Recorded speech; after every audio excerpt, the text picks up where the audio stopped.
Prof. Edi Heraldi selaku pembina studi ilmiah mahasiswa. Waktu dan tempat kami persilahkan, Prof. Oke, Assalamualaikum warahmatullahi wabarakatuh.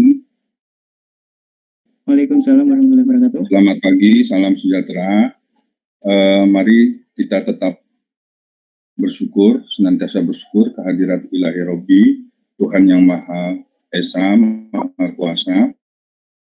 Karena hari ini kita masih diberi kesehatan lahir dan batin, dan pada akhir pekan ini dari SIM sendiri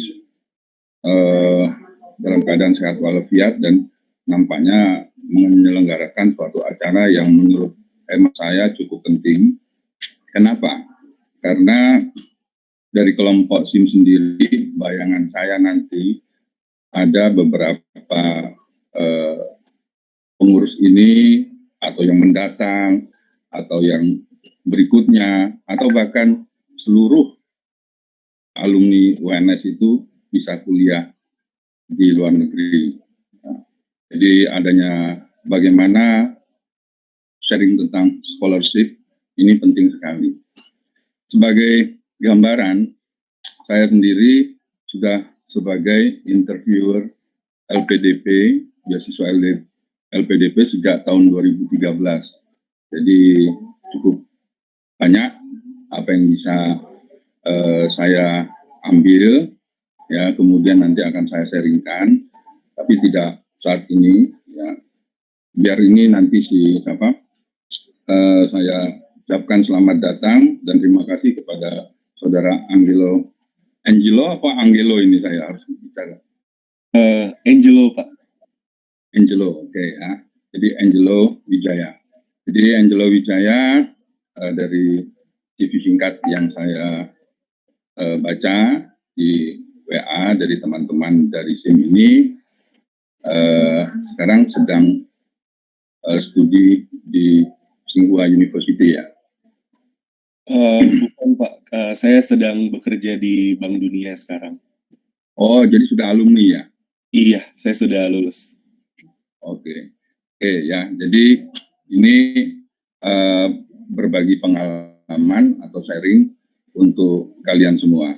Kemudian yang kedua, saya juga ingin menyampaikan bahwasanya peraihan beasiswa, ya, itu tidak serta-merta dengan sangat gampang sekali, ya. Ada effort di situ, ya. Ada persiapan yang cukup matang, ya. Di samping yang paling akhir itu adalah laki. Ya, jadi keberuntungan itu kita nggak bisa akan lepas dari itu. Saya sudah banyak menemui beberapa awardee, ya, calon awardee yang dengan semangat, tapi kan ketika wawancara itu tidak hanya sekedar hanya sekedar modal dia itu pintar, tapi kalau perilaku, sikap itu tidak dijaga dengan baik, ya, saya kira itu juga salah satu nilai kurang yang bagi penerima beasiswa itu nanti akan menjadi titik lemah. Ya. Kalau saya mau bercerita sedikit, ya, untuk pengantar saja, saya itu mempunyai anak 3. Ya. Anak saya pertama itu sekarang dosen ITB. Ya. Dia baru kuliah S2. Baru selesai S2 di 2017. Ya, kemudian jadi dosen muda di ITB, dan dia juga mendaftar LPDP. Tapi lihat, bapaknya interviewer, anaknya nggak lolos. Saya ya nggak lolos karena apa? Karena sikap, dalam arti apa? Terlalu pede. Terlalu pede itu juga nggak gitu bagus juga. Ya, overconfidence itu juga nggak bagus. Ya, dia S1-nya ITB, S2-nya ITB. Nah, anak saya yang nomor 2 itu dari farmasi UGM. Ya, perempuan, kalau yang tadi laki-laki. Itu dengan sikap, ya, dan kemampuannya juga. Ini semua kemampuan sama, ya, di atas rata-rata. Artinya IELTS-nya di atas 6,5. Itu juga harus saudara persiapkan untuk going to abroad. Itu diterima di LPDP. Tapi kadarullah, ya, anak saya itu ketika sudah PK, yang nanti tahulah namanya PK itu di LPDP adalah pembekalan, itu diterima dia jadi PNS, ya, sebagai apoteker di sebuah rumah sakit di Jakarta. Ya dia bingung pada saat itu, tapi karena ibunya bilang mengalahkan beberapa orang atau pesaing, ya terima dulu lah. Akhirnya walaupun sudah pembekalan, ternyata beasiswa itu bukan ditinggalkan, dia minta mengundurkan diri, dan tapi masih diberi kesempatan sekali lagi untuk mengajukan. Dan nanti mungkin setelah 2 tahun minimal dia bekerja, itu bisa studi lanjut. Ya mungkin seperti Angelo nanti juga bisa studi lanjut lagi untuk S3. Ya. Kemudian yang dari anak yang kedua saya itu adalah di farmasi UGM. Kemudian yang ketiga adalah sekarang masih menjadi mahasiswa di teknik mesin UGM juga. Jadi itu mau mencari mahasiswa baru kelahiran tahun 2000 sama kalian lah, sama si Ajit ini. Jadi itu sekilas, artinya apa? Artinya saya menggambarkan bahwasanya ya kemampuan intelektual itu bukan hanya satu-satunya saja, tapi kemampuan atau kita memiliki sikap, ya sikap yang apa atau attitude yang baik itu juga penting ketika wawancara. Kemudian yang berikutnya adalah resiliensi. Saya melihat banyak sekali ya award ini yang resiliensinya itu kurang, tidak tahan banting lah gampangannya bahasa kita gitu ya. Nah, jadi hal-hal seperti itu silakan nanti dipersiapkan, dan mungkin nanti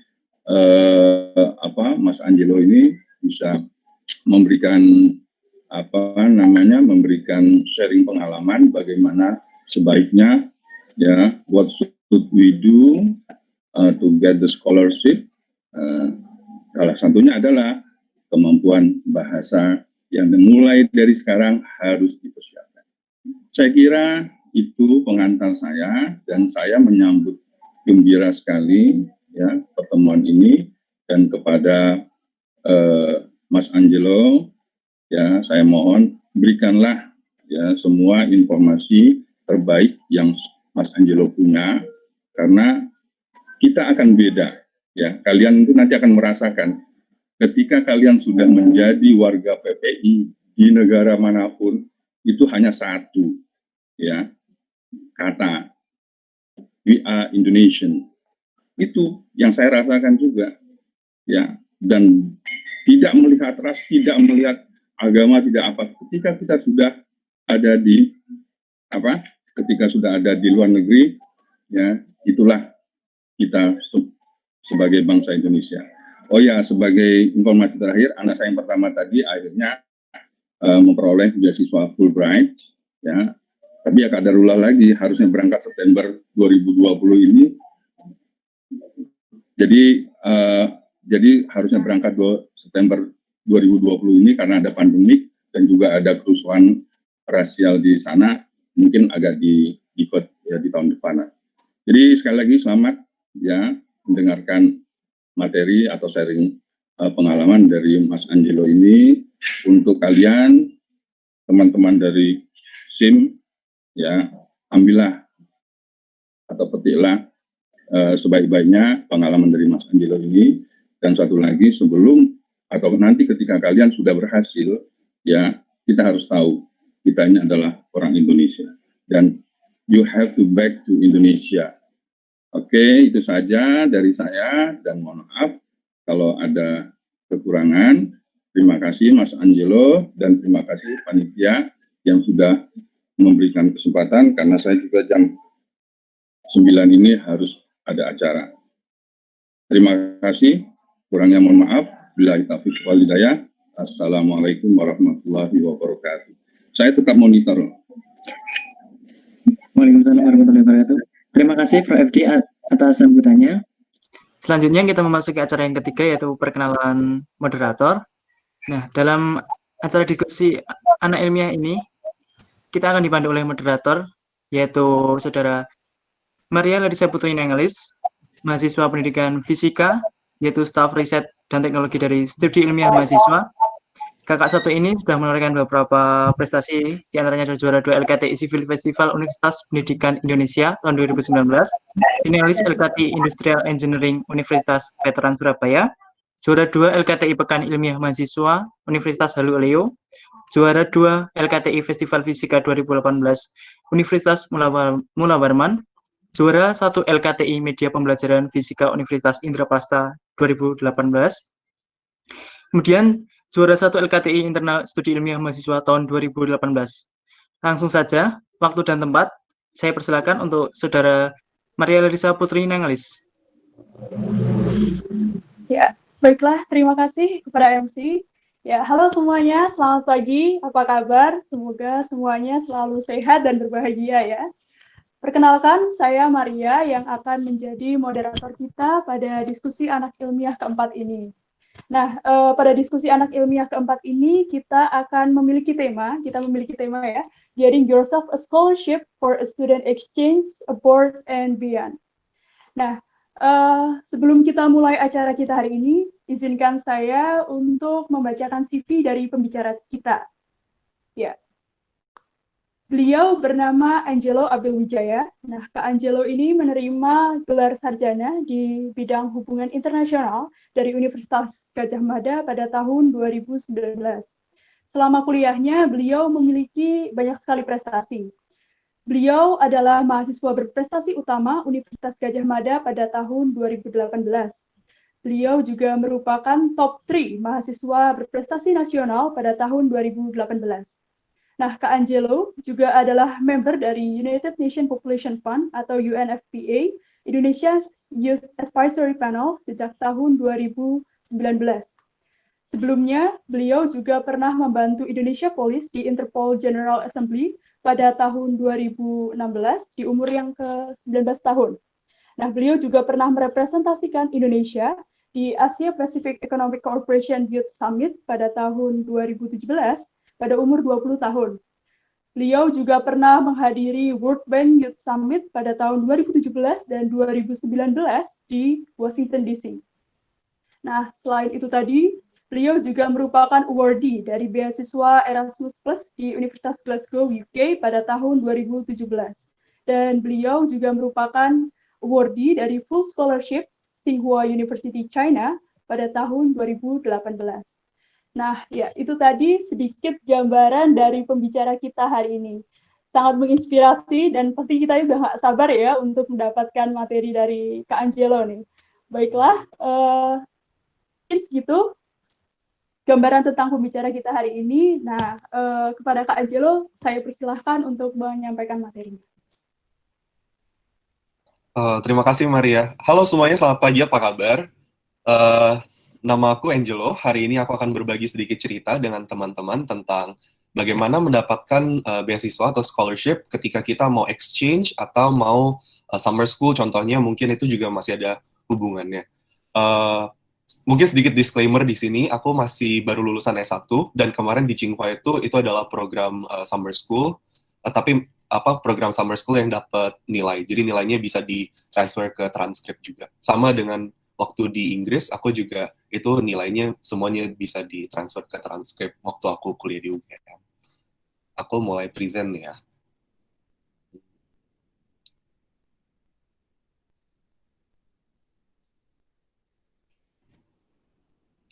Apakah bisa dilihat, teman-teman? Bisa, Kak? Bisa ya? Oke, aku mulai ya. Oke, hari ini aku akan bercerita sedikit mengenai bagaimana caranya mendapatkan beasiswa untuk exchange. Sebagai disclaimer, aku akan berpacu kurang lebih pada pengalaman aku waktu aku exchange ke Glasgow, University of Glasgow di Skotlandia, di negara Inggris Raya. Ini adalah sebuah foto waktu aku jalan-jalan dengan teman-teman aku di Edinburgh. Jadi kalau teman-teman bisa lihat, memang ada multikulturalisme di situ ketika kita pergi ke sebuah kota yang memang kota itu sebuah melting pot pendidikan. Kita mulai dulu ya presentasi ini. Nah, satu hal yang perlu diketahui tentang student exchange itu Student exchange adalah sebuah program di mana selama 1 semester atau selama 1 tahun kita pergi ke kampus lain, universitas lain di negara lain, dan sifatnya itu pertukaran. Jadi universitas kita itu mengirimkan mahasiswa ke kampus tersebut, dan dari kampus tersebut akan mengirimkan mahasiswa ke kampus kita. Oleh sebab itu, pertukaran ini dampaknya apa? Dampaknya kita tidak perlu membayar lagi uang kuliah di kampus tersebut. Jadi selama 1 semester atau 1 tahun itu kita kuliahnya gratis, tidak usah membayar UKT gitu ya di kampus tersebut.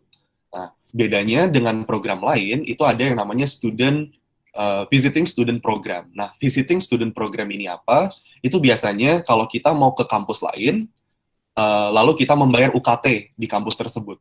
Nah, bedanya kan kalau exchange itu ada 2 arah ya, jadi kita mengirimkan dan kita menerima mahasiswa. Kalau visiting student program itu karena kita hanya mengirimkan, makanya kita harus membayar UKT di kampus tujuan kita. Pertanyaannya sekarang adalah kenapa kita harus pergi untuk pertukaran mahasiswa gitu ya? Why do we need to go for an exchange? Nah, di sini aku sudah mempersiapkan 3 poin kenapa kita harus pergi exchange. Yang pertama adalah exposure. Ketika kita pergi ke exchange, ketika contohnya aku waktu itu pergi ke Skotlandia, itu ada banyak exposure yang aku dapatkan. Aku terpapar oleh hal-hal yang baru. Contohnya, culture-nya berbeda, sistem pendidikannya berbeda. Jadi ketika di Indonesia itu kan lebih banyak sistem pendidikannya adalah lecture ya. Kita mendengarkan apa yang dibilang dosen, setelah itu baru diskusi singkat gitu.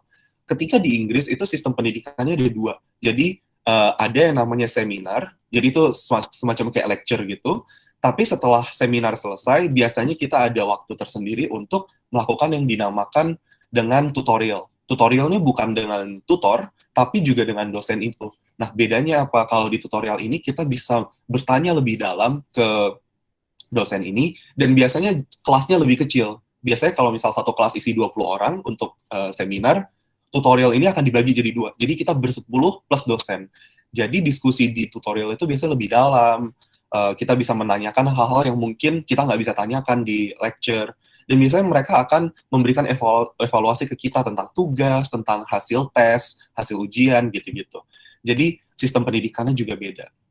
Lalu exposure yang lain yang didapatkan adalah pertemanan. Kalau di Indonesia itu kan masih sangat sedikit jumlah mahasiswa asing ya. Sedangkan di Glasgow, itu waktu itu tidak hanya teman-teman dari Inggris atau bukan hanya teman-teman dari Glasgow, cuman yang datang dari situ tuh bahkan yang dari London, yang dari selatan gitu, dari Inggris sama-sama Inggris. Ataupun mahasiswa Eropa lainnya dari Jerman, dari Romania, dari Hungary, segala macam. Nah, di situ sendiri aku berteman dengan beberapa orang Jerman, dan kita sering jalan-jalan bareng.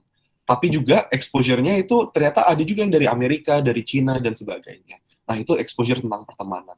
Ada banyak hal lain tentang exposure ini, contohnya ketika kamu, bagaimana sih cari kos di luar negeri, itu sesuatu yang a whole lot different story gitu, daripada cara kamu cari kos di Indonesia. Exposure ini, itu yang akan, memberikan kamu added value. Masuk ke poin yang kedua. Added value ini kalau bisa, ketika kamu kuliah, ketika kamu exchange ke sebuah kampus di luar negeri, itu jangan sampai ini hanya sebuah tokenism. Bukan hanya kamu, oh aku pernah exchange, aku tulis di CV aku gitu. Dan aku nanti kalau mau cari kerja atau apa, aku diwawancarain, aku bilang aku pernah exchange. Bukan hanya itu. Tapi bagaimana ketika kamu exchange, itu kamu mencoba untuk menggali sebuah value ketika kamu exchange. Dan bagaimana kamu mengembangkan value itu, jadi ketika kamu suatu saat bercerita ke orang lain, ada sebuah value dari kamu exchange. Ada sesuatu yang kamu temukan, ada sesuatu yang kamu discover dan kamu develop ketika kamu exchange.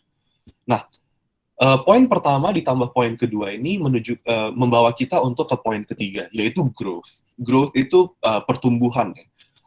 Ketika kita ada di zona nyaman kita sudah nyaman, kuliah di kampus kita masing-masing, kita sudah tahu ritme kehidupannya seperti apa, kita sudah bisa memprediksi, oh dosennya akan seperti ini, tugasnya akan seperti ini, teman-temannya akan seperti ini, semuanya sudah dapat diprediksi, kita sudah masuk zona nyaman kita. Nah, zone of growth itu adalah zona di luar zona nyaman kita. Ketika kita mendorong diri kita untuk melampaui zona nyaman kita itu, kita memasuki zona pertumbuhan, kita akan grow di situ.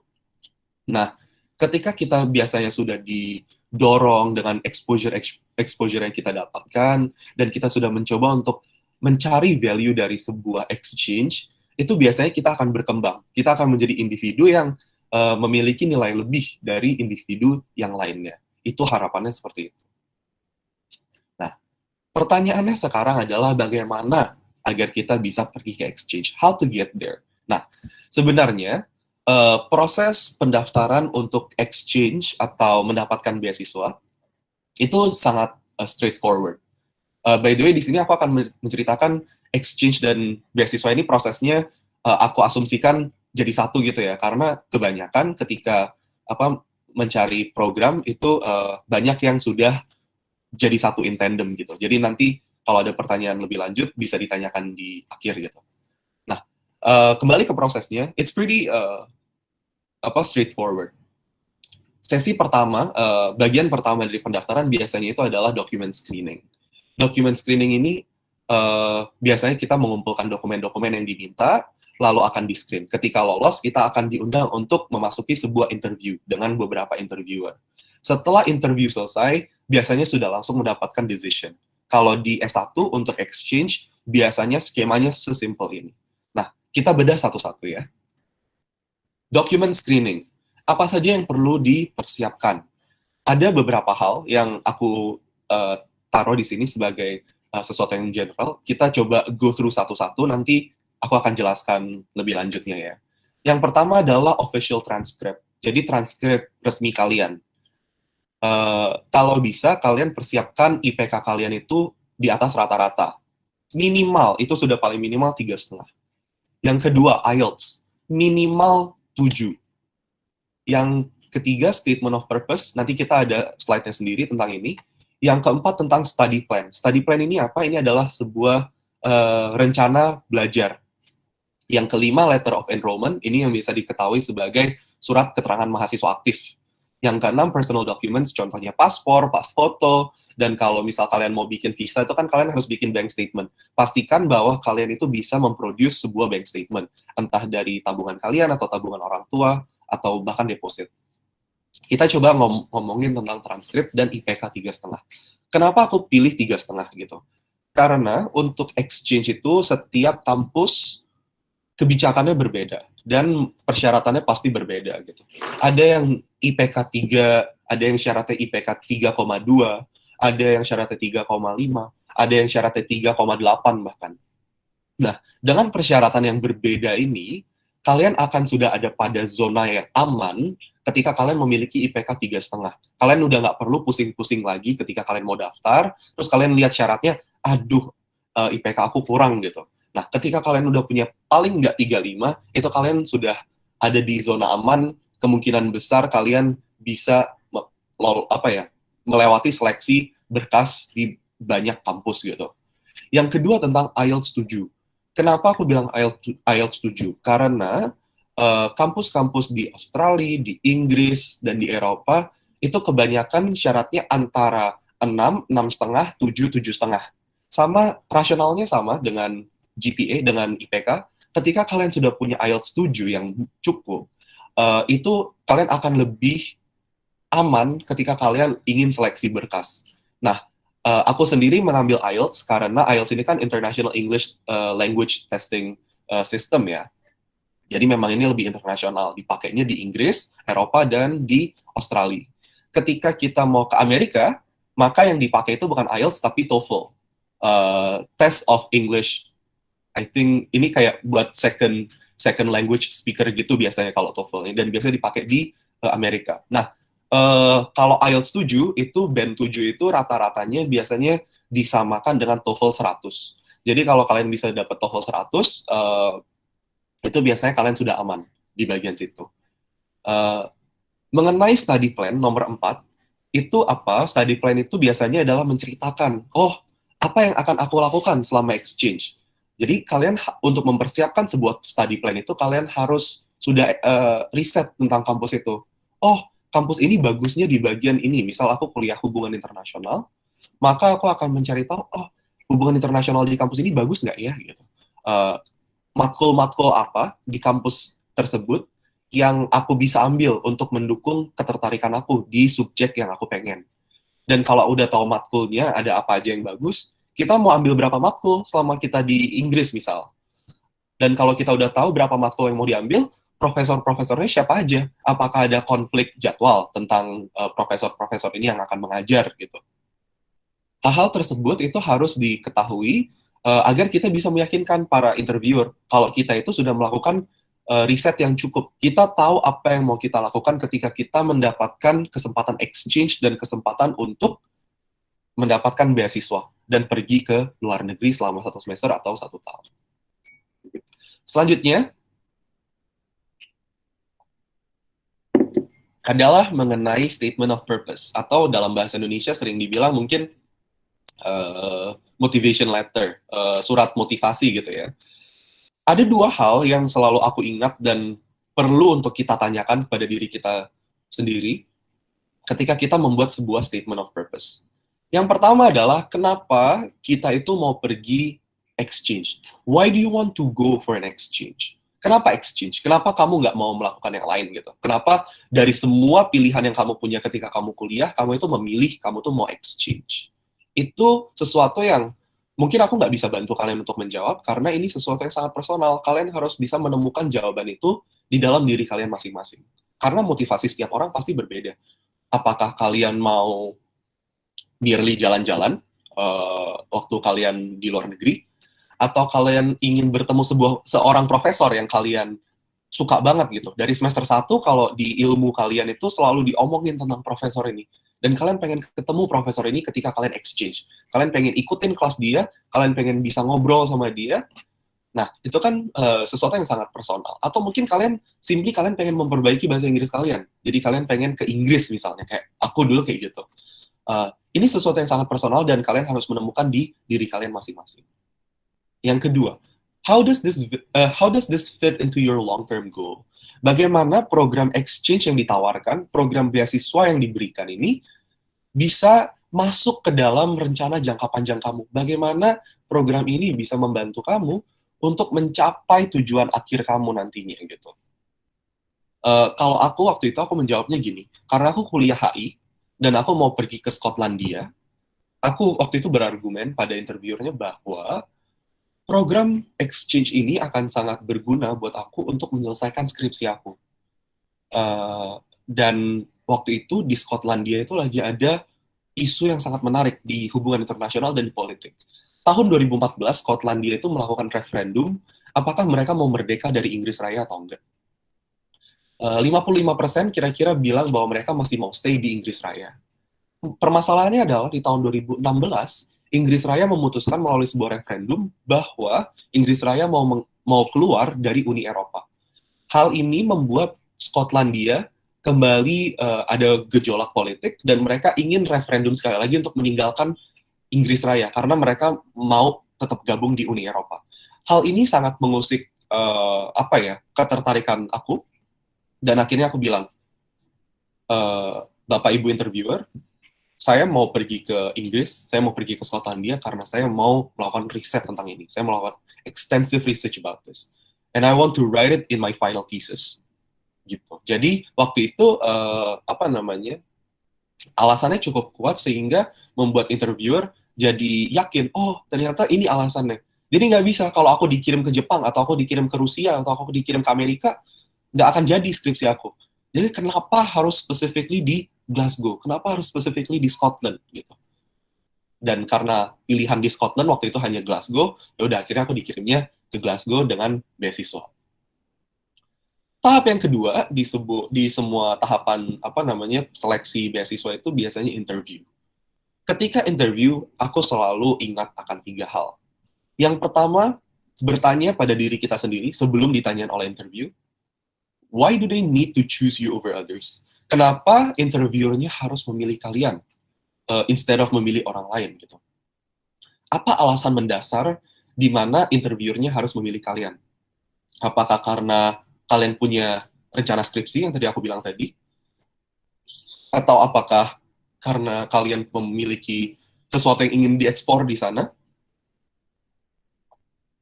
Ini aku juga nggak bisa membantu kalian masing-masing, karena ini pertanyaan yang sangat personal. Orang yang bisa menjawab ini hanya kalian sendiri. Jadi, yang bisa aku sarankan adalah, sejak dini kalian mencoba untuk tanyakan ini. Jadi jangan kayak seminggu sebelum interview baru kalian mencoba untuk mencari tahu, kenapa sih aku harus dipilih, bukan orang lain gitu. Poin yang kedua adalah, the interview is the real opportunity for you to talk to them. Jadi, ketika kalian sudah mengumpulkan berkas-berkasnya, kalian sudah kirim IPK gitu, kalian udah kirim transkrip, jadi interviewernya udah tahu IPK kalian berapa. Kalian udah kirim IELTS, interviewernya udah tahu IELTS kalian berapa. Udah kirim study plan, statement of purpose, sudah kirim semuanya lah ya. Lalu, interview ini adalah kesempatan untuk kalian ngobrol dengan interviewer. Jadi, kalau dari pengalaman aku ya, interview is not something that is scary. It shouldn't be something that is scary. Wawancara itu seharusnya bukan merupakan sesuatu yang menakutkan. Wawancara itu harusnya menjadi harus menjadi sebuah venue, menjadi sebuah tempat bagi kalian ngobrol dengan interviewer kalian. Kalian bercerita, apa sih yang ingin kalian capai di masa depan, sehingga kalian itu harus diberikan kesempatan untuk exchange ini. Dan kenapa kalian harus dipilih gitu. Dan kalau ada sesuatu yang belum kalian tuliskan di dokumen-dokumen yang disubmit, kalian kasih tahu sekarang. Karena this will be the last chance. Kapan lagi mau ngobrol sama interviewernya gitu kan. Atau mungkin semalam sebelum kalian interview, kalian tiba-tiba dapat moment of revelation. Oh, aku mau menambahkan ini di pendaftaran aku. Jadi itu menjadi sebuah poin yang kuat. Nah, sebenarnya interview itu lebih seperti itu di opini aku ya. Poin yang ketiga adalah menanyakan ke diri kalian lagi, how will you make a good use of the program? Kalau kalian kan tadi sudah bertanya kepada diri kalian, bagaimana exchange ini akan membantu aku untuk mendapatkan goal aku di masa depan gitu. Nah, sekarang lebih dielaborasikan, bagaimana aku akan menggunakan exchange ini sebaik-baiknya. How will I do it so that I can get the most out of it? Nah, contoh yang bisa dilakukan itu mungkin kalian mulai berefleksi, kalau di tempat tujuan aku itu kultur akademisnya seperti apa, kultur pertemanannya seperti apa, dan apa yang bisa aku lakukan. Contohnya waktu aku kuliah dulu di Inggris, waktu aku exchange, yang aku lakukan adalah aku ambil kelas yang memang aku suka. Jadi jangan sampai kalian tuh ambil kelas yang kalian nggak suka waktu kalian exchange, rugi. Yang kedua, ambil profesor yang kalian juga nyaman. Karena kalian itu kalau exchange, kalau di kampus aku dulu ya, bisa kayak nyicip kelas gitu. Kalian bisa ikut kelas, kalau nggak suka bisa di-drop. Gitu. Aku di UGM sebenarnya juga bisa. Aku kurang tahu kalau di kampus lain apakah bisa juga atau enggak. Jadi kalau kalian nggak suka dengan silabusnya, kurang cocok dengan dosennya, boleh di-drop, boleh dikeluarin dari KRS. Lalu selanjutnya adalah kalian juga harus tahu pertemanannya bagaimana. Apakah mereka punya kegiatan sosial? Apakah mereka punya klub? Kayak apa ya? Organisasi mahasiswa gitu. Klub itu kan sangat penting. Kalian nggak mungkin cuma kuliah doang waktu kalian exchange. Ketika nanti siang, sore, malam, kalian nggak ada kegiatan kalau kalian nggak ada ikut acara-acara lain kan. Gunakan itu untuk keluar dari kos kalian, untuk keluar dari housing kalian, ikut klub, kenalan sama orang. Karena itu adalah cara kalian untuk membuka horizon kalian. Itu adalah cara kalian untuk membuka pertemanan kalian lebih lebar lagi. Kalau kalian ingin memperbaiki bahasa Inggris kalian, ngobrol sama orang lain yang bisa bahasa Inggris itu adalah cara yang paling bagus gitu. Nah, riset tentang ini, bagaimana kamu akan menggunakan ini? Apakah kamu akan pergi ke bar setiap malam untuk ngobrol sama orang tentang isu-isu terkini hubungan internasional, atau mungkin kalau kalian kuliah yang lain, mungkin matematika gitu, memecahkan solusi matematika di era revolusi industri keempat di coffee shop gitu. Itu kan sesuatu yang sangat itu sangat itu sangat exchange gitu, kayak kamu tuh bisa melakukan itu ketika kamu exchange. Susah sekali untuk menemukan conversation yang sama di sini gitu. Jadi bagaimana kamu akan menggunakan kesempatan ini sebaik mungkin. Selanjutnya, how to strategize. Setelah kalian mengetahui tadi yang aku sampaikan ya, kayak informasi-informasi dasar, bagaimana untuk menyusun strategi agar kalian bisa lolos wawancaranya atau lolos seleksinya secara umum gitu. Ada 3 hal yang aku ingat. Yang pertama adalah prepare early on. Jadi persiapkan sedini mungkin. Contoh waktu itu aku sudah berencana dari waktu aku masuk. aku akan exchange pada aku semester 5. Oleh sebab itu aku harus aku harus mulai strategize, menyusun strategi dari semester 1. Semester 1 itu aku sudah tahu, oh aku kuliah HI nih. Apa yang aku suka? Topik-topik apa yang aku suka? Aku mulai mengeksplor dan mulai menyortir topik apa yang aku suka dan apa yang ingin aku pelajari di kampus tujuan aku. Semester 2, aku sudah mulai membaca-baca kayak, oh kampusnya apa yang bagus ya? Kalau aku kuliah HI, maka kampus yang bagus apa nih untuk dipilih? Jangan sampai aku pengen kuliah HI, tapi aku pilih kampus yang teknik metalurginya bagus. Nyasar nanti jadinya kan. Jadi itu harus dipertimbangkan juga, kampus-kampusnya. Waktu itu aku memilih Glasgow, karena Glasgow itu adalah top 40 di dunia. Itu adalah sebuah big boost untuk aku, karena UGM itu kan ranking 250 di dunia ya. Bahkan waktu itu mungkin masih ranking 300-an tahun 2017 gitu. Jadi ketika aku bisa kuliah di top 40 dunia, itu akan membuka horizon aku untuk tahu, oh ternyata gini kalau misal kuliah di kampus yang bagus di Inggris gitu. Jadi itu juga harus dipertimbangkan di semester 2. Semester 3 aku sudah harus tahu kapan aku akan ambil IELTS. Jangan sampai kamu ambil IELTS itu seminggu sebelum kamu wawancara. Hasilnya nggak akan keluar. Karena IELTS itu setelah kamu tes, keluarnya 14 hari. Itu secara online. Belum lagi nanti itu akan dipaketin ke rumah kamu, it takes 1-2 months, jadi IELTS itu ngambilnya lumayan lama gitu. Kalian juga udah harus tahu IPK kalian cukup nggak selama 3 semester ini, 4 semester ke depan gitu. Dan juga yang lain lagi, transkripnya, dan juga surat keterangan mahasiswa aktif. Jangan sampai kalian minta surat-surat itu dari jurusan atau dari fakultas itu sehari sebelum interview, nggak akan dapat. Karena itu akan butuh tanda tangan kepala departemen, kalian itu harus di-print dulu, harus ngedraft suratnya dulu. Jadi mintalah jauh-jauh hari, mungkin sebulan atau 1,5 bulan sebelum proses interview. Jadi waktu kalian interview itu nggak gelagapan. Biasanya semester 4 ini sudah mulai interview, waktu itu aku sepertinya interview itu bulan Februari di semester 4. Jadi memang pretty early on. Karena prosesnya pretty early on, maka preparation-nya juga harus early on gitu ya.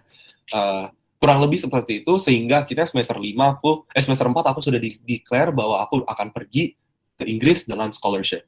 Semester 5 akhirnya aku berangkat. Nah, selanjutnya adalah tentang memilih secara strategis. Memilih secara strategis itu artinya memilih kampusnya, memilih jurusannya, memilih kamu mau perginya kapan. Karena ada pilihan kan, mau pergi semester 5 atau semester 6. Atau bahkan ada yang mau pergi semester 7 gitu kan. Itu adalah pilihan-pilihan yang kalian harus pilih secara strategis. Bagaimana exchange dan scholarship ini bisa membantu kalian mendapatkan goal kalian secara jangka panjang itu tadi. Jadi harus memilih yang strategis. Kampusnya bagus nggak? Jurusannya bagus nggak? Seperti itu kira-kira. Lalu yang terakhir adalah challenge constantly.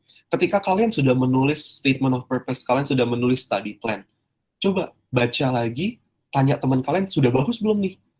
Coba untuk tantang diri kalian, apakah statement of purpose-nya sudah bagus? Apakah kalau dibandingkan dengan orang lain, statement of purpose kalian sudah stand out gitu?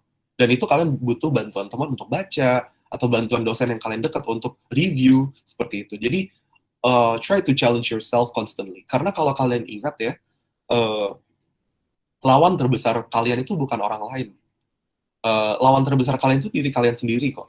Kalau misal kalian sudah bisa dalam tanda kutip mengalahkan diri kalian sendiri, ya kemungkinan besar kalian juga sudah bisa melampaui atau mungkin satu langkah di depan orang lain. Jadi jangan terlalu fokus dengan orang lain juga, tapi lebih ke how do you defeat yourself in the sense that you have exceeded yourself, kayak one step ahead of yourself.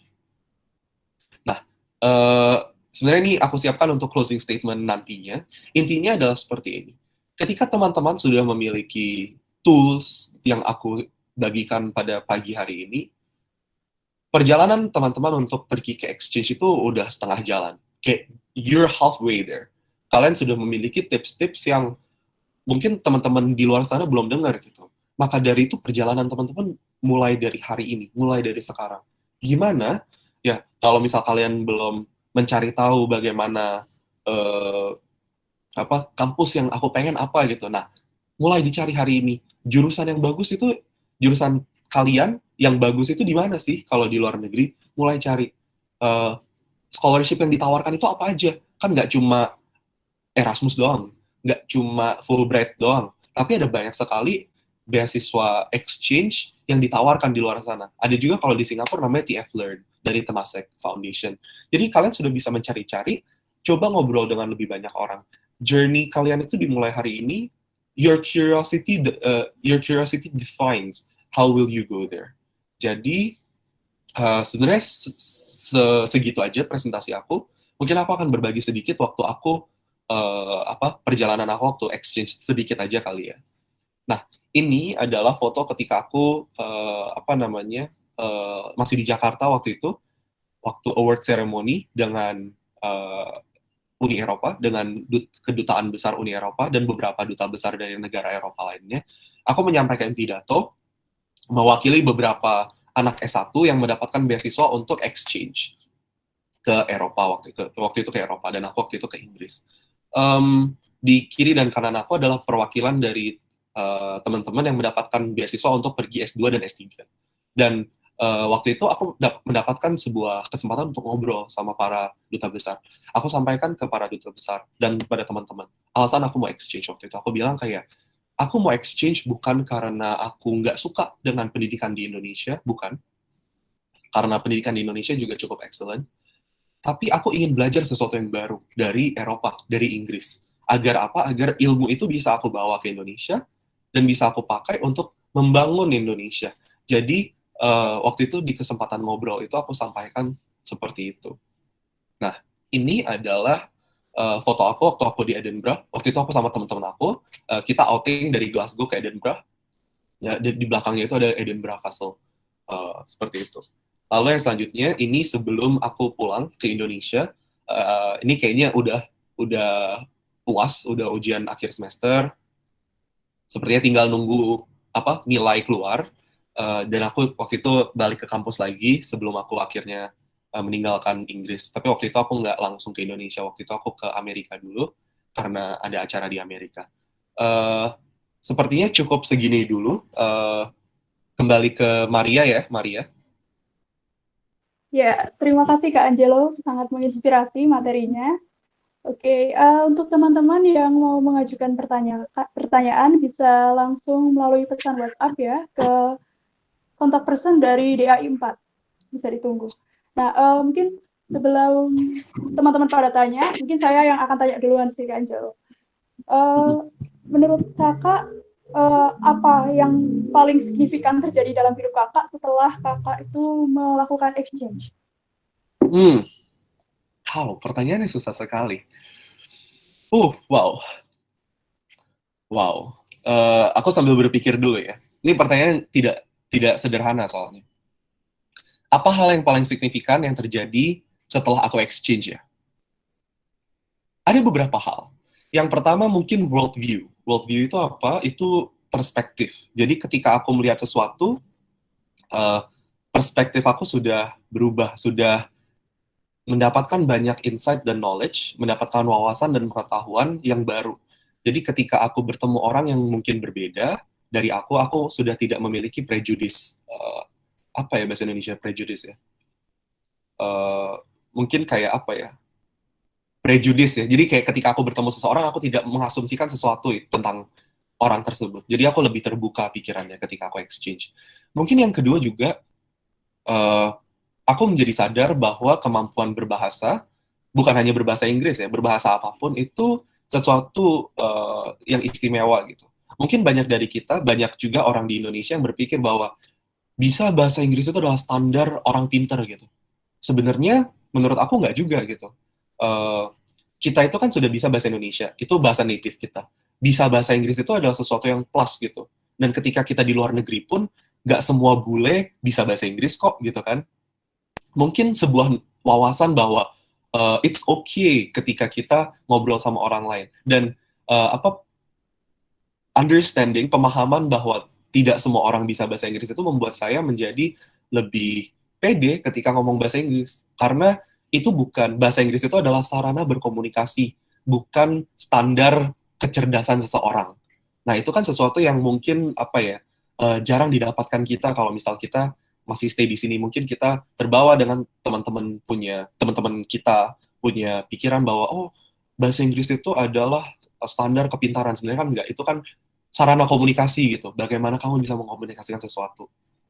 Mungkin hal ketiga, dan sebenarnya masih banyak lagi yang bisa diekspor, cuman aku akan sampaikan yang ketiga, lebih ada ini, percaya diri. Ketika aku sudah pernah exchange, dan aku bisa mengkalkulasikan gitu ya, oh ternyata kalau aku ikut exchange, bisa lolos. Jadi kalau gitu aku daftar program yang lain, mungkin aku juga bisa lolos gitu. Dengan pengalaman-pengalaman pernah seleksi, pernah itu membuat apa ya?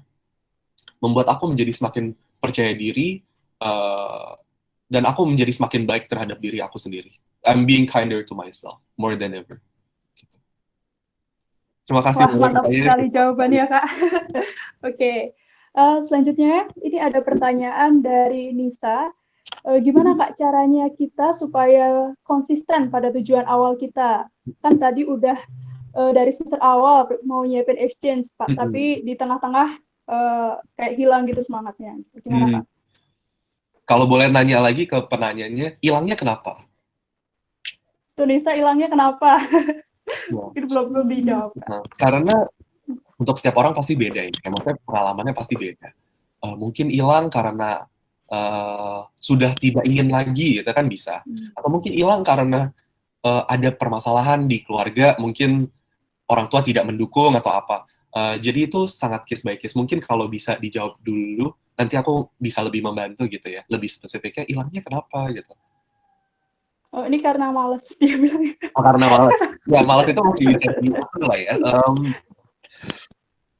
Oke. Ini pertanyaan juga lumayan susah, karena waktu itu, kebetulan untuk aku, memang aku determined untuk exchange. Di samping fakta bahwa memang aku itu harus exchange gitu ya. Untuk aku bisa lulus itu, kalau di kelas aku, di UGM itu wajib exchange. Tapi di samping itu, memang how do we surround ourselves? Bagaimana kita mengkerumuni mengkerumuni diri kita, mengasosiasikan diri kita dengan orang-orang yang memiliki visi sama. Waktu itu aku sekelas, itu semuanya pengen exchange. Jadi, in a sense, lebih gampang untuk exchange karena orang-orang di sekitar aku itu pengen exchange juga. Nah, mungkin bagus untuk penanya tadi, dan dan Sim, bisa membangun sebuah komunitas yang memang mendukung satu sama lain untuk exchange. Berbagi deadline.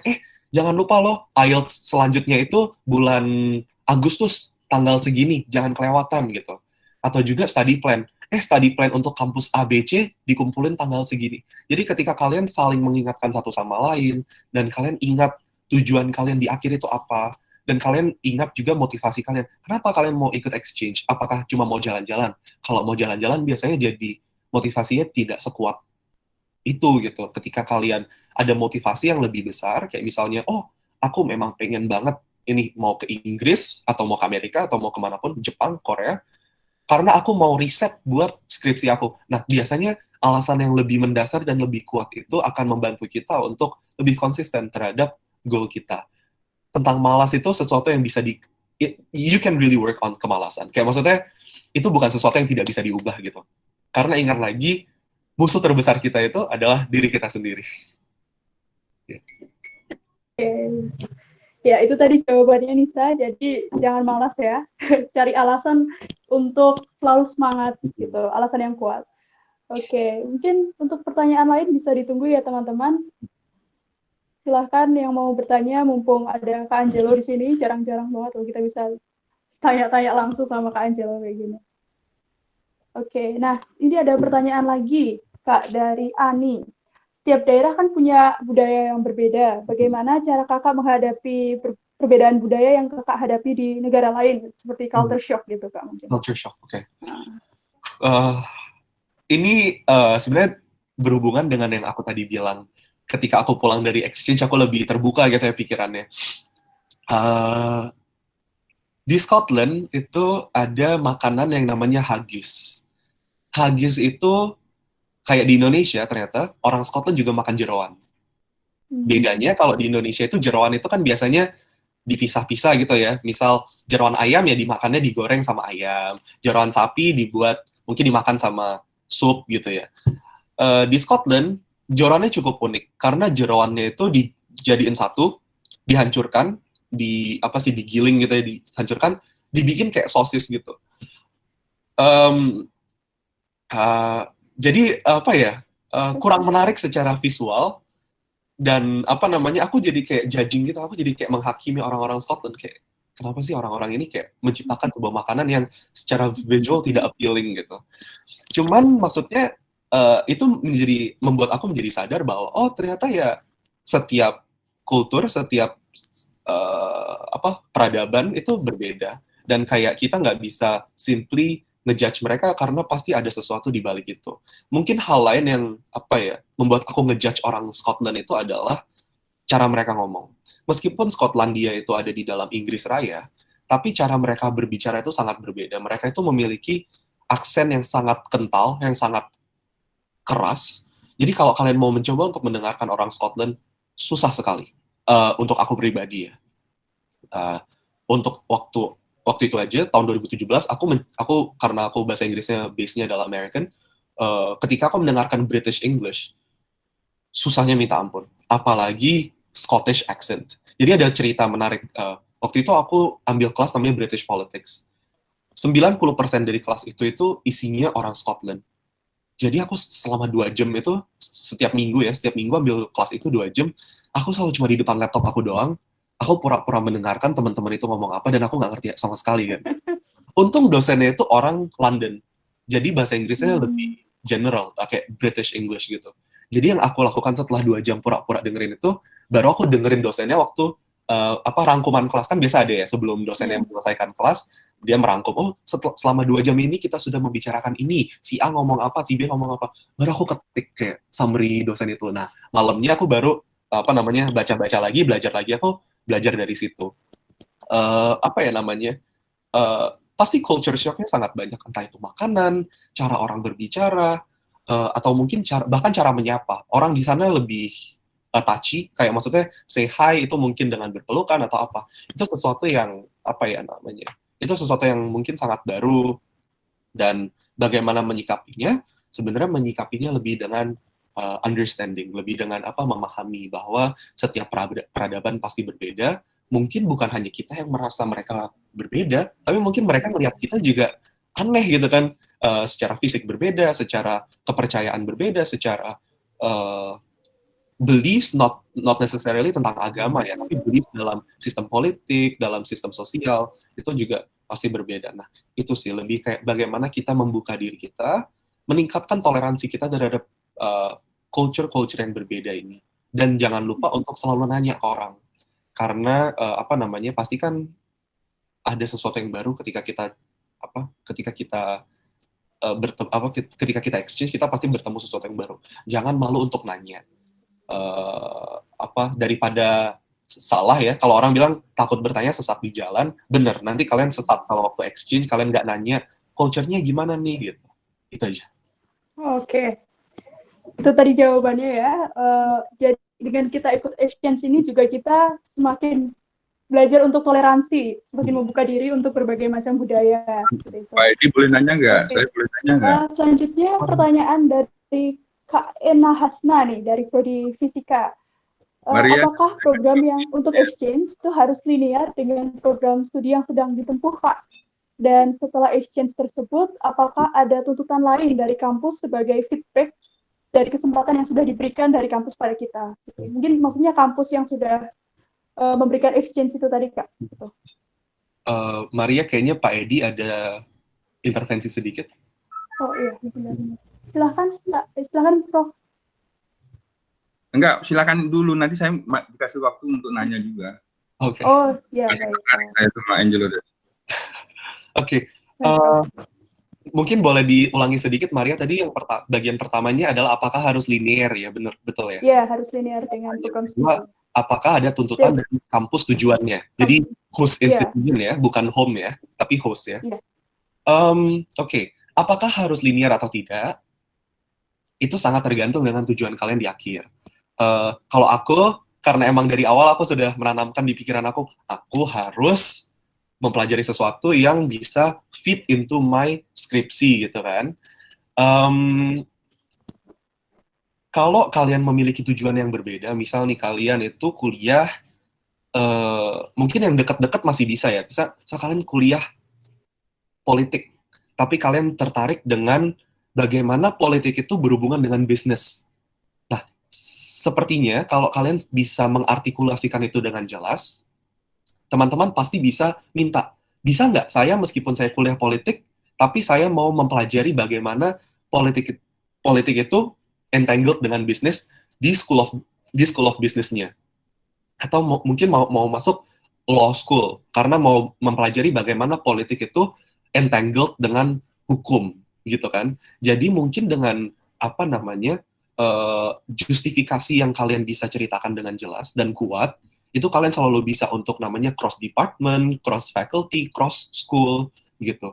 Cuman kalian harus bisa satu menjustifikasi, yang kedua kalian juga harus memahami kenapa kalian mau ambil itu. Apakah just for fun atau kalian memiliki tujuan yang lebih besar dari itu gitu. Nah, biasanya ketika kalian bisa menjelaskan dengan baik, itu yang menentukan lolos nggak proposal kalian untuk ambil kelas di jurusan atau fakultas lain. Yang kedua, apakah ada tuntutan? Sejauh yang aku tahu, tidak ada tuntutan lain. Karena, ya sudah, maksudnya ketika kita pulang dari exchange, kita akan kembali ke kampus kita masing-masing, dan biasanya sudah, kecuali mungkin kayak, ini ya, lebih kayak, membantu mempromosikan kampus kita. Jadi kayak, misal waktu itu aku ke Glasgow, jadi aku mungkin cerita sedikit sama adik-adik tingkat aku yang tertarik mau ke Glasgow. Pengalamannya gimana sih? Gimana cara milih kelas? Mungkin apa yang dipelajari di sana? Apa kekuatan dan kelemahan kampus ini? Mungkin lebih ke situ. Cuman secara formal, nggak ada sih.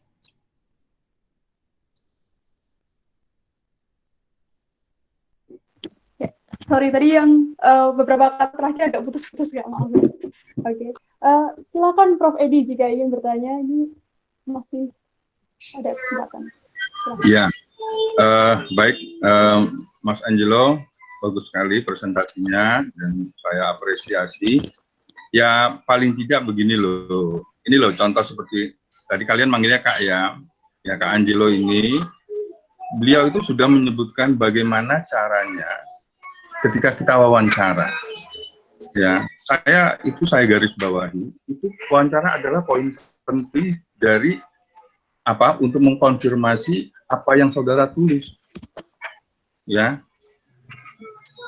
Angelo itu PD, ya mungkin karena yang ditulis memang itulah kenyataannya. Ya, dan wawancara itu juga didasarkan salah satunya metode wawancara dengan evidence base ya. Jadi ada yang ditulis kemudian dikonfirmasi. Nah, kalau yang ditulisnya tidak sama dengan yang disampaikan ketika wawancara, ya itu sudah poin lemah. Nah, yang saya ingat tadi itu adalah apa? Anggap itu wawancara itu kan sesuatu yang menyenangkan.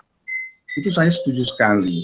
Nah, saya melihat beberapa calon awardee itu sudah keringetan, sudah gemetar, ya dengan cara apalah, bagaimana supaya demam panggung itu hilang. Nah, tadi dikatakan, anggaplah ketika kita wawancara itu kita ingin menceritakan apa keinginan kita. Kalau tadi dikatakan untuk student exchange, ya sampaikan, ya ingin menimba pengalaman di Glasgow, ya dibanding UGM. Nah, tapi semuanya juga harus prepare ya, kayak ibarat orang berperang itu ya harus siap senjata, ya tidak hanya sekedar nekat. Nekat itu ya untung-untungan juga. Nah, jadi saya sangat tertarik dengan statement dari Angelo tadi, bahwasanya jadikanlah wawancara itu adalah tempat untuk kita sebetulnya menceritakan pengalaman kita, kemudian ingin what should you do in the future ya, misalnya bagaimana rencana tadi dikatakan dalam study plan. Nah, itulah nanti akan diolah atau digali lebih dalam oleh pewawancara. Dan saya lebih suka yang seperti itu. Ya, pewawancara lain saya kira seperti itu. Jadi PD itu harus ya, tapi overconfident itu juga tidak baik. Ya. Jadi saya itu apresiasi tadi yang untuk wawancara tadi kita anggap bukan sesuatu yang menakutkan, tapi jadikanlah itu sebagai ajang kita untuk menyampaikan sesuatu keinginan kita ketika saat wawancara. Dan saya yakin mahasiswa saya dari UNS itu bisa dan sanggup untuk itu. Ya, terima kasih, Maria. Ya, terima kasih, Prof. Sangat menginspirasi. Jadi teman-teman semua juga jangan lupa untuk ingat pesannya Prof tadi ya, untuk selalu mengingat bahwa wawancara itu tadi bukan hal yang menakutkan, tapi ajak untuk mengekspresikan diri kita sesuai dengan apa adanya diri kita, seperti itu. Nah, kita lanjut pertanyaan lagi ya, Kak Angelo, nggak apa-apa ya? Masih semangat kan, Kak? Masih. Oke. Komentar Angelo apa? Gimana coba? Oh iya, silakan komentar. Kak Angelo mungkin Yes, mau berkomentar tadi dari apa yang telah disampaikan sama Prof. Edi. Iya, Profesor Edi, saya sangat setuju. Kayak intinya saya setuju sekali dengan apa yang disampaikan Profesor Edi, dan mungkin teman-teman bisa mengambil dari dua sisi gitu ya. Maksudnya dari aku yang pernah mengikuti wawancara dan Profesor Edi yang adalah interviewer untuk LPDP. Dan aku sangat setuju, dan saya sangat setuju sekali dengan Profesor Edi bahwa attitude itu juga dinilai gitu ya ketika ketika interview. Mungkin ketika overconfident tapi tidak ada base-nya, ketika kita sangat pede cuman kita nggak tahu sebenarnya apa yang akan kita lakukan ketika exchange, itu juga mungkin itu tidak terlalu membantu ketika kita interview gitu. Cuman mungkin ketika kita moderate aja tapi kita sudah tahu apa yang mau kita lakukan gitu kan, itu mungkin akan lebih membantu. Kurang lebih itu kali ya tanggapan dari aku gitu. Oke, ya. Terima kasih, Kak. Nah, ini ada pertanyaan dari Fandi. Tadi kan Kakak sempat bilang bahwa musuh terbesar kita itu adalah diri kita sendiri. Nah, bagaimana caranya mengalahkan musuh terbesar itu, Kak? Nah, apa yang sudah Kakak lakukan selama ini?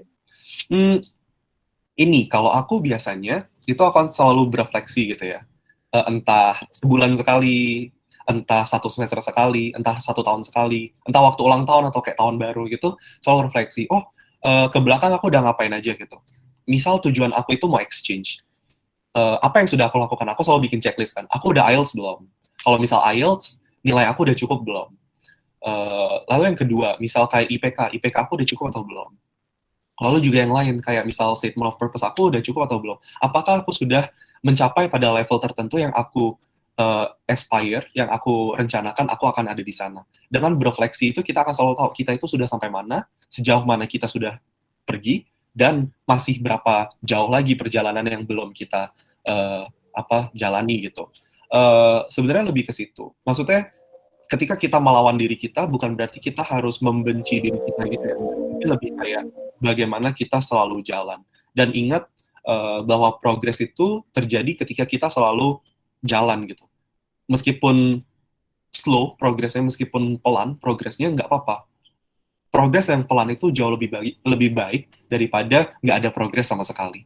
Jadi lebih itu ya, refleksi, mempertanyakan pada diri sendiri kita sudah ngapain, sejauh mana kita sudah pergi, dan kalau misalnya yang bisa diperbaiki, bagaimana kita memperbaiki itu. Dan selalu ingat bahwa slow progress is better, and it is better than no progress at all. Gitu. Oke, mantap sekali. Jadi itu ya teman-teman. Jadi itu ya dari Fandi, sorry. Jadi untuk mengalahkan musuh terbesar kita tuh harus sering merefleksikan diri dan selalu ada progres paling nggak, walaupun pelan seperti itu. Nah, selanjutnya ini ada dari Anggi. Menurut Kakak, langkah pertama yang harus kita lakukan untuk exchange itu gimana? Lebih baik kita mencari info exchange dari International Office Universitas kita, atau lebih baik kita register exchange atau summer school atau event yang lainnya itu melalui website scholarship di beberapa official website. Kemarin Kakak kayak gimana? Oke, pertanyaannya sangat bagus, well researched, dan mungkin yang menanya udah pernah mencoba-coba untuk cari ya, karena ini pertanyaannya sangat praktikal. Gini, ketika kita mencari informasi dari OIA, dari kantor urusan internasional, biasanya adalah itu mereka sudah punya MOU dengan kampus yang tujuannya. Jadi proses administrasi di bagian kampusnya akan lebih gampang. Ketika kita mencari di website eksternal, contohnya mungkin Erasmus atau mungkin Aminef. Aminef itu jadi satu dengan Fulbright ke Amerika. Itu aku kurang tahu kalau Aminef bagaimana ya. Cuman kalau di Erasmus, even though kamu cari di website Erasmus, kemungkinan besar kamu akan di-refer balik ke website kampus kamu. Karena Erasmus itu sistemnya kamu udah punya MOU dulu dari kampus tujuan dan kampus asal. Jadi mungkin secara administratif akan lebih membantu ketika kamu mulai dari kampus kamu dulu. Karena itu kan udah ada MOU-nya. Jadi proses pertukarannya lebih dimudahkan. Cuman pertanyaan aku untuk yang nanya tadi, sebenarnya dia sudah coba ke website apa aja yang website eksternal ini. Mungkin dengan begitu aku bisa punya wawasan lebih banyak dan mungkin aku bisa membantu sedikit lebih. Websitenya apa yang udah pernah yang pernah dicek? Oh, sepertinya belum. Nanti akan dijawab. Tapi ini waktunya udah di penghujung acara nih, Kak. Okay. Jadi mungkin masih ada beberapa pertanyaan, tapi mungkin bisa di-keep untuk bisa dijawab kapan-kapan gitu ya, Kak ya. Jadi teman-teman, sekarang sudah di penghujung acara. Saya akan menyimpulkan beberapa poin yang telah disampaikan oleh Kak Angelo tadi. Yaitu yang pertama adalah kenapa kita harus exchange. Itu pertama ada exposure, lalu ada edit, dan juga untuk growth atau mengembangkan diri kita sendiri. Terus untuk how to get there, itu yang pertama adalah dokumen screening. Kita harus menyiapkan dokumen itu sedini mungkin. Lalu juga ada interview, di mana interview itu nanti kita harus istilahnya jujur pada diri kita sendiri, harus tidak perlu melebih-lebihkan ya. Lalu juga interview itu bukan hal untuk ditakutkan, tapi menjadi ajang untuk kita untuk memberikan nilai lebih kepada interviewer kayak gitu. Lalu juga untuk dokumen tadi ada beberapa poin, yaitu kalau bisa GPA-nya itu lebih dari 3,5. Lalu IELTS-nya juga minimal 7.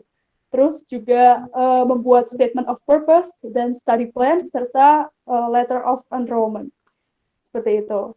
Lalu untuk beberapa strategi untuk student exchange adalah yang pertama adalah menyiapkan diri sedini mungkin. Lalu pilih segala sesuatunya itu dengan menggunakan strategi seperti kampus, jurusan, dan juga challenge constantly atau challenge diri kita itu secara terus-menerus dan untuk mengembangkan sebagaimana persiapan kita dalam mengikuti student exchange. Mungkin seperti itu ya Kak Angelo ya? Iya betul sekali Maria. Oke. Ya, baiklah. Di akhir penghujung acara ini, saya mengucapkan terima kasih yang pertama kepada Prof. Edi atas kehadirannya di acara webinar ini, di webinar diskusi anak ilmiah, sangat menginspirasi, banyak sekali juga saran yang kami terima dari Prof. Edi sebagai interviewer, dan juga saya juga berterima kasih ya kepada Kak Angelo, terima kasih sekali, sangat menginspirasi, dan kami mendapatkan banyak ilmu yang pastinya nanti akan berguna, seperti itu. Jadi mungkin sekian acara diskusi anak ilmiah kita hari ini. Saya sebagai moderator mohon maaf apabila ada kesalahan kata yang mungkin tidak berkenan kepada teman-teman semua. Saya harap kita semua dapat lebih menjadi pribadi yang berkembang setelah mengikuti diskusi anak ilmiah ini. Baiklah, sekian dari saya mohon undur diri. Saya kembalikan kepada MC. Ya, terima kasih Kak Maria atas waktunya. Bagaimana teman-teman diskusi kali ini? Materi yang disampaikan oleh Kak Angelo pastinya sangat menarik, bukan? Semoga materi apa yang disampaikan oleh Kak Angelo dapat bermanfaat bagi kita semua. Tak terasa kita sudah di penghujung acara diskusi kali ini. Terima kasih kepada Kak Angelo yang sudah berkenan menjadi pembicara di acara diskusi anak ilmiah yang keempat kali ini. Terima kasih juga buat Prof. Edi yang telah menyempatkan waktunya. Terus terima kasih juga untuk teman-teman yang sudah menyempatkan untuk mengikuti diskusi anak ilmiah yang keempat. Sukses selalu buat kita semua, selalu jaga kesehatan, dan nantikan DAI yang selanjutnya dengan pemateri yang menarik, dengan materinya yang menarik juga. Saya mewakili teman-teman studi ilmiah mahasiswa, mohon maaf apabila dalam terselenggaranya acara kali ini masih banyak kekurangan. Baik, mungkin itu saja yang bisa saya sampaikan. Saya akhiri. Wassalamualaikum warahmatullahi wabarakatuh.